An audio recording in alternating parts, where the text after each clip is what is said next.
नमस्कार। मैं बीएसएफ का रिटायर इंस्पेक्टर पूरन जोशी आपको आज हमारे चौखुटिया गेवाड़ जिला अल्मोड़ा उत्तराखंड की एक ऐसी महान विभूति, महान शख्सियत, साहित्यकार, राजनीतिक नेता, समाज सेवी और पशुओं के संरक्षक माननीय डॉक्टर श्री लक्ष्मण सिंह मनराल साहब से घर से हार्दिक नमस्कार, प्रणाम और जय हिंद करता हूँ। डॉक्टर साहब नमस्कार। सादर प्रणाम सर जोशी जी। मित्रों, डॉक्टर साहब का जन्म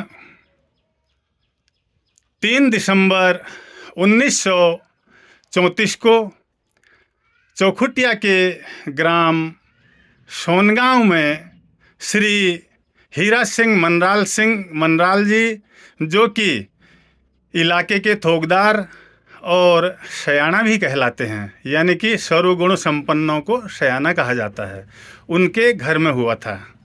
और आपकी प्रारंभिक शिक्षा पास के धामदेवल के प्राइमरी स्कूल में और जूनियर हाई स्कूल तक की शिक्षा जूनियर हाई स्कूल चौखुटिया में तथा हाई स्कूल की शिक्षा यहाँ से 12 मील दूर द्वाराहाट से हुई। और ये आपको बता दूं कि डॉक्टर साहब यहाँ से 12 मील दूर पैदल जा कर के आकर के अपनी पढ़ाई करते थे। उसके अलावा घर के कामों में भी हाथ बटाते थे। सर नमस्कार। नमस्कार सर, प्रणाम जोशी। सर, बचपन से लेकर द्वाराहाट की पढ़ाई तक की कोई विशेष याद जो जिसने आपके भविष्य की दिशा तय की हो? हम द्वाराहाट हमारे ज़माने में इंटरमीडिएट हो गया था। वहाँ हमारे एक साथी प्रयागदत्त चौखुटिया से, वहाँ हमारे साथी थे, उनको टाइफाइड हो गया। डॉक्टर इंदलाल को बुलाया, सुपरिटेंडेंट जो हरबोला जी ने। डॉक्टर साहब ने कहा, भाई ये तो बचना बस मुश्किल है, लेकिन एक शर्त पर बच सकता है, अगर कोई अपने प्राण इसके लिए देने को तैयार हो तो ये बच जाएगा। तो मेरा वो अभिन्न मित्र था, मैंने कहा मैं अपने प्राण दे देता हूँ। तो बोले कि आप क्यों दे रहे हैं? मैंने कहा मेरे प्राण से अगर ये जीवित रहता है तो मैं मरा कहाँ, मेरे प्राण इसमें रहे। इसलिए उससे वो ऐसा जादू का असर हुआ, वो ठीक भी हो गया। और मेरा मानवता के प्रति एक बचपन से ही था लगाव। तो वो ये मेरा एक वहाँ सबसे पहला अनुभव रहा कि इसके बाद डॉक्टर साहब की उस समय रेवेन्यू विभाग में सरकारी नौकरी लग गई थी। कुछ समय तक डॉक्टर साहब ने रेवेन्यू विभाग में अपनी सेवाएं दी और बीच बीच में घर भी आते जाते रहते थे। और उसके बाद रेवेन्यू विभाग को उन्हें अपने दिल की इच्छा के अनुसार त्यागना पड़ा और उनका ध्यान आयुर्वेद की तरफ चला पड़ा। तो डॉक्टर साहब, आयुर्वेद की ओर, सर, रेवेन्यू विभाग में पक्की नौकरी लगने के बाद भी आपने किन परिस्थितियों में अपनी जॉब को छोड़ दिया? मैंने देखा कि लोग कि गरीबी का दो कारण है, एक अभाव, अज्ञान, और सबसे जो बड़ा कारण मैंने देखा कि लोग बीमार होकर के, अस्वस्थ होकर के असमय में अकाल मृत्यु उनके हो जाती है जी। उससे मैं इनकी कोई सेवा अगर कर सकूं, तो इसलिए मैंने 4 साल तक आयुर्वेद का पाठ्यक्रम अध्ययन किया, परीक्षाएं पास की, उत्तर प्रदेश सरकार से रजिस्ट्रेशन हुआ। उसके बाद मैंने कहा सरकारी नौकरी न करने के बजाय अपना प्राइवेट क्लिनिक करूं। ये मानव सेवा के लिए मैंने अपना कुछ थोड़ा जो संभव था वो त्याग किया। सर, 1963 में डॉक्टर साहब ने चौखुटिया में जन सेवा के लिए अपना क्लिनिक तब खोला जबकि किसी भी प्रकार के यहाँ पे ग्रामीण वैद्यों के अलावा इलाज के कोई भी साधन नहीं थे। और चिकित्सा द्वारा डॉक्टर साहब ने फ्री में बिना फीस लिए लोगों का अपनी क्लिनिक में तथा इमरजेंसी के समय बारिश हो या धूप हो, रात हो या दिन हो, लोगों के, उस बीमार के घर में जाकर के उसका इलाज किया। और इसी आपकी जन सेवा के माध्यम से आपकी प्रसिद्धि चारों ओर फैलने लगी। इसी दौरान आपको चौखुटिया की स्कूल कमेटी का सदस्य भी बनाया गया तथा 1973 से 1980 तक आप चौखुटिया स्कूल कमेटी के व्यवस्थापक भी रहे, यानी कि मैनेजर भी रहे। सर, आपने स्कूल व्यवस्थापक पद के दौरान स्कूल एवं शिक्षा के क्षेत्र में जो भी विशेष कार्य किए हों उस पर प्रकाश डालेंगे क्या? जी, मैं 12 साल तक विद्यालय कार्यकारिणी में रहा, व्यवस्थापक तक। मैंने सबसे पहले उत्तराखंड के 7 जिलों में अल्पबचत एक लोगों में नैतिक शिक्षा का प्रारंभ किया, स्कूल में जा कर के, और लोगों को जीवन जीने की कला सिखाई अपने विद्यालय के अलावा, और उनको किस प्रकार से जीवन बयान करना है। एक नैतिक शिक्षा के लिए मैंने विद्यालय में अपना थोड़ा योगदान देना ये माना, और उससे कुछ लोगों को लाभ हुआ या नहीं हुआ, लेकिन मेरे बहुत बड़ी मुझे आत्मसंतोष हुआ कि मैं इस क्षेत्र में कुछ उनकी मदद कर पा रहा हूँ। मान्यता, हाँ, जब अब पहले इंटर की मान्यता दिलाई, इंटर की मान्यता के बाद में बहुगुणा जी ने मुझको लखनऊ में मेरे सामाजिक कार्यों के लिए स्वर्ण पदक दिया। उसके बाद वो चौखुटिया आए तो बोले मेरे लायक कोई सेवा हो। मैंने कहा धन्यवाद, आपने दर्शन दिए। एक ही है, मैं व्यवस्थापक हूँ और स्कूल चलाना बड़ा कठिन हो रहा। 800 बच्चे हैं, 50-40 का स्टाफ है, और इसी प्रकार हमारे चारों तरफ 7 स्कूल हैं मान्यता प्राप्त। आप हमारे चौखुटिया सहित उन 7 को राजकीय कर दीजिए। सर, वो बड़े हंसे, लेकिन उन्होंने लखनऊ जा करके सब स्कूलों में 7 स्कूल एक झटके में राजकीय कर दिए। सर, ये बहुत बड़ा वो था योगदान। सर, डॉक्टर साहब का परिवार हमेशा से ही धार्मिक वातावरण में रहा है, और धार्मिक वातावरण में ही पले होने के कारण आपकी भी धर्म में काफ़ी रुचि रही। आपने समस्त वेद, शास्त्रों, पुराणों व उपनिषदों का अध्ययन किया। रामचरितमानस के तो आप प्रकांड पंडित और विद्वान ही माने जाते हैं। माता गायत्री के प्रति आपकी अगाध श्रद्धा थी।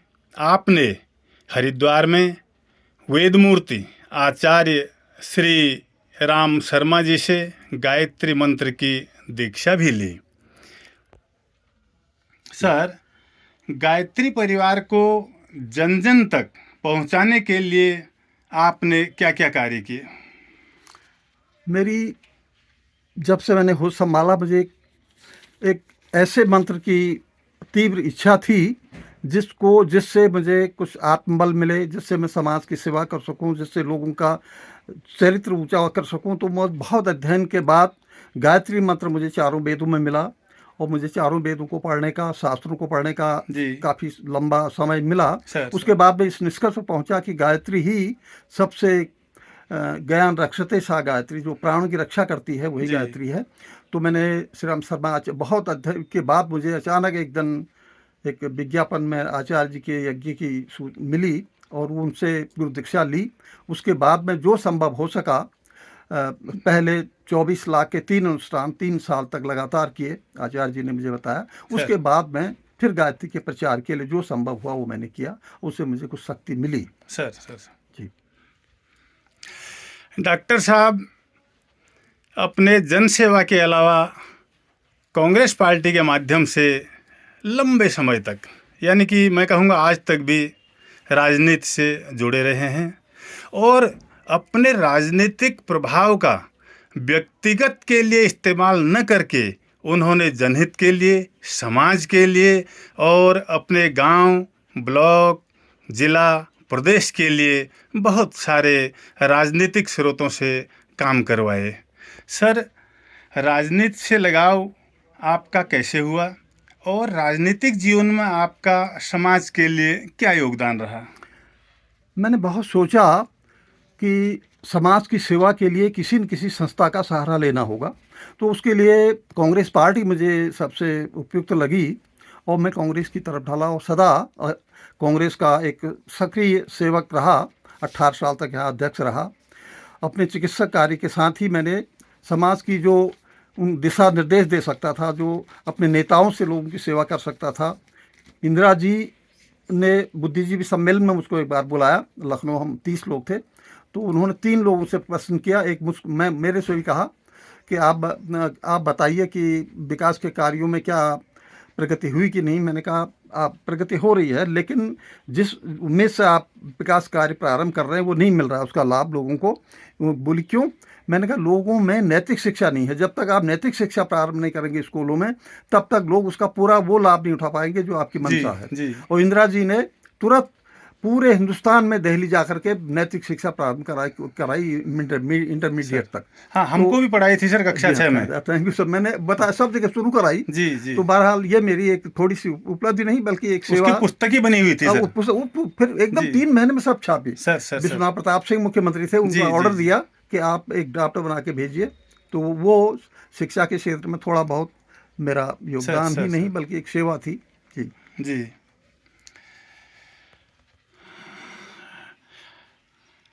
डॉक्टर साहब, ये सारे कार्यों के साथ साथ इतने प्रभावशाली थे, इतने स्वयंसेवी और जनसेवी थे कि उन्हें 1985 से लेकर 86 तक गोरखपुर मंडल का रेलवे का डायरेक्टर भी बनाया गया और आप आकाशवाणी अल्मोड़ा के भी लंबे समय तक डायरेक्टर रहे।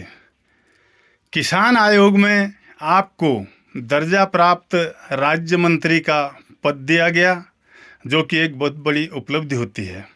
और साथ में आपका नाम प्रधानमंत्री राजीव गांधी के समय में पद्मश्री के लिए भी नॉमिनेट करके दिल्ली राजधानी तक पहुंचाया गया था और उसको पहुंचने की सूचना राजीव गांधी ने अपने लेटर द्वारा स्वयं डॉक्टर साहब को दी थी।